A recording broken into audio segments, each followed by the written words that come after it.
Assalamualaikum warahmatullahi wabarakatuh. My name is Muhammad Farhanurudin Setio. My student number is 2019089003. In this section, I would like to try interpret someone who in the 10th video. Yeah, I will start it.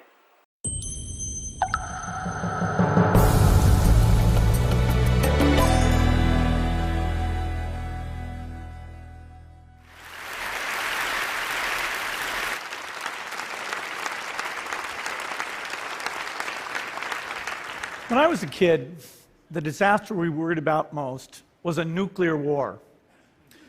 That's why we had a barrel like this down in our basement, filled with cans of food and water. When the nuclear attack came, we were supposed to go downstairs, hunker down, and eat out of that barrel. Today, the greatest risk of global catastrophe doesn't look like this. Instead, it looks like this.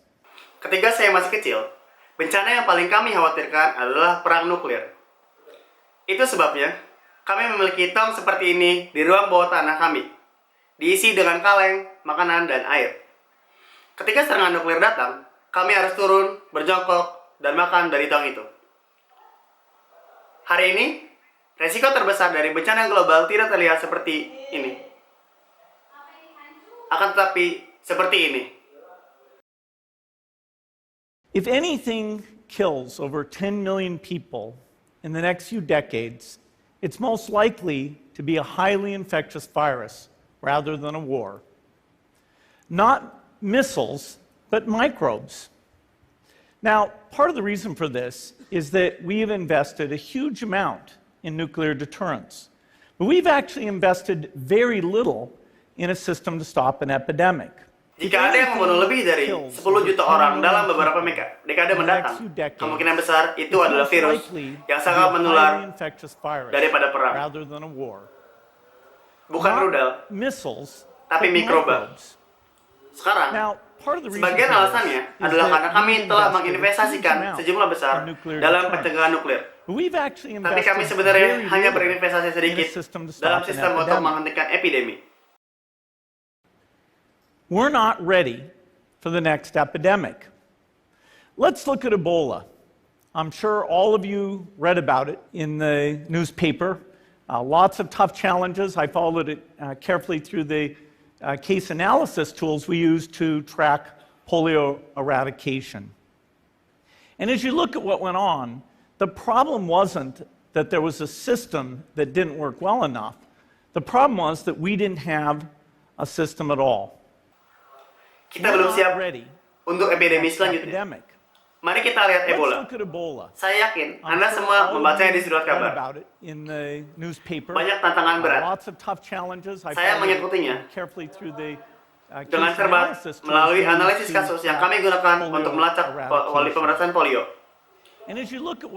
Dan saat Anda melihat apa yang terjadi, masalahnya karena ada sistem yang tidak bekerja dengan cukup baik. In fact, there are some pretty obvious key missing pieces. We didn't have a group of epidemiologists ready to go who would have gone, seen what the disease was, see how far it had spread. The case reports came in on paper. It was very delayed before they were put online, and they were extremely inaccurate. We didn't have a medical team ready to go. We didn't have a way of preparing people. Now, Médecins Sans Frontières did a great job orchestrating volunteers, but even so, we were far slower than we should have been getting the thousands of workers into these countries. Masalahnya adalah kami tidak memiliki sistem sama sekali. Sebenarnya, ada beberapa bagian kunci yang hilang. Kami tidak punya sekelompok ahli epidemiologi yang siap untuk pergi.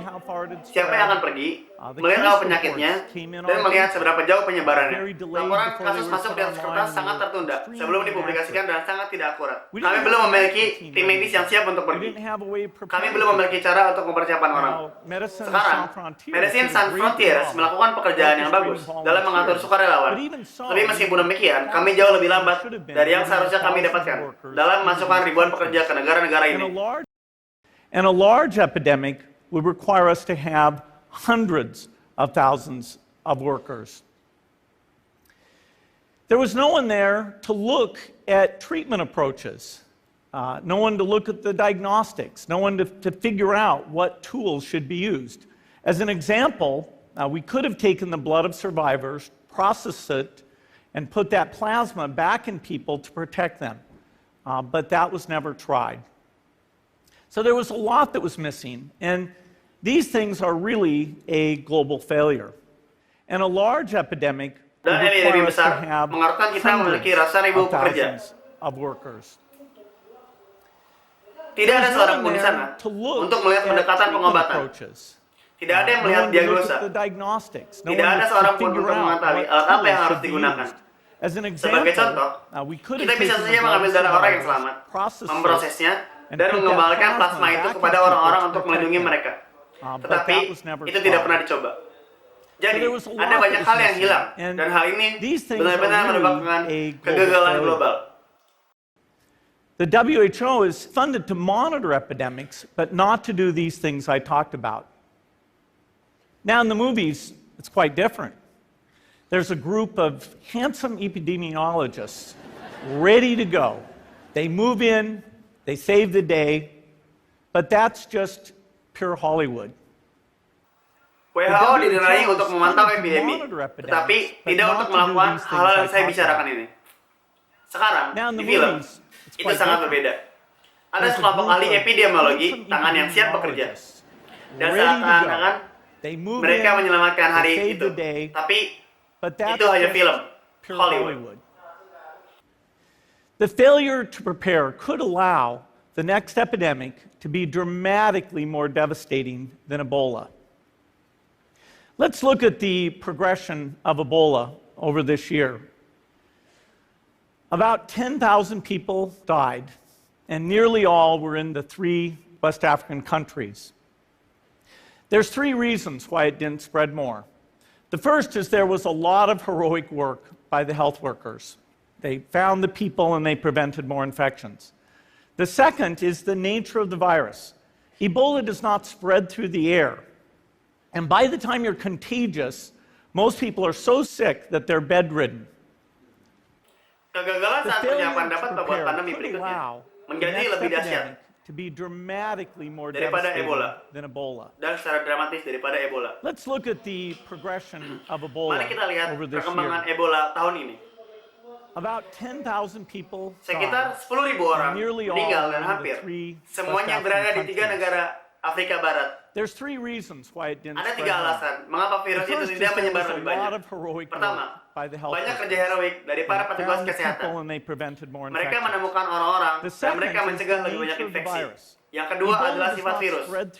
Ebola tidak menyebar melalui udara, akan tetapi saat Anda tertular, kebanyakan orang akan sakit sehingga mereka terbaring di tempat tidur.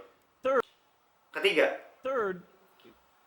tidak masuk ke banyak daerah perkotaan, dan itu hanya keberuntungan. Jika sudah masuk ke lebih banyak daerah perkotaan, mungkin jumlah kasusnya akan lebih besar. Jadi lain kali, kita mungkin tidak akan seberuntung itu. Anda bisa memiliki virus di mana orang merasa cukup sehat saat mereka menularkannya ketika mereka naik pesawat atau pergi ke pasar. The source of the virus could be a natural epidemic like Ebola, or it could be bioterrorism. And so there are things that would literally make things 1,000 times worse. In fact, let's look at a model of a virus spread through the air like the Spanish flu back in 1918. So here's what would happen. It would spread throughout the world very, very quickly. And you can see there's over 30 million people die from that epidemic. So this is a serious problem. We should be concerned. Sumber virus bisa menjadi epidemi alami seperti Ebola atau bisa jadi bioterorisme. Jadi ada hal-hal yang benar akan membuat segalanya 1000 kali lebih buruk. Faktanya, mari kita lihat model virus yang menyebar di udara seperti flu Spanyol pada tahun 1918.